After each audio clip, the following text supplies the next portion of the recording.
नमस्कार. आजच्या या विश्लेषणामध्ये आपण मानवी मनाच्या एका फॅसिनेटिंग सायकोलॉजिकल क्लाइंबबद्दल जाणून घेणार आहोत. माणसाचे युनिक बिहेवियर्स नक्की कुठून येतात हा प्रश्न नेहमी पडतो. What really shapes are human identity? Personality म्हणजे काय? It's basically an individual's unique and relatively stable patterns of behaviour, thoughts and emotions. याच संदर्भात एब्राहम मॅस्लो समोर येतात. He is widely considered the founder of the humanistic approach.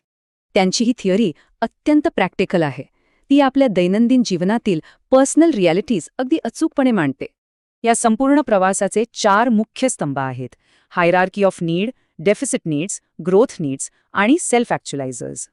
मॅस्लोच्या मते मानवी प्रेरणा ही या पायऱ्यांवरून वर जाणारी एक कंटिन्युअस अपवर्ड जर्नी आहे. हायरार्कीचा अर्थ असा की वरच्या पायरीवर जाण्याआधी प्राथमिक बेसिक रिक्वायरमेंट्स पूर्ण होणं अगदी एसेन्शियल असतं. यातलं कोर टेन्शन खूप इंटरेस्टिंग आहे. कमतरता असणं आणि अधिक मिळवण्यासाठी सतत धडपड करणं.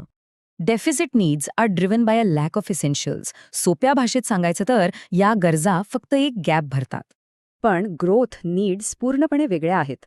दे are driven by the desire to evolve. इथूनच खरी उत्क्रांती सुरू होते.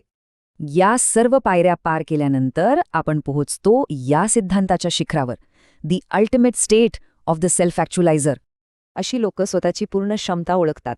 दे overcome deficit needs and entirely focus on continuous growth. मॅस्लोच्या या हायरार्कीमध्ये प्रत्येकाची पर्सनल क्लाइंब सुरू असते. आपण सध्या कुठे आहोत हा खरोखरच विचार करण्यासारखा प्रश्न आहे.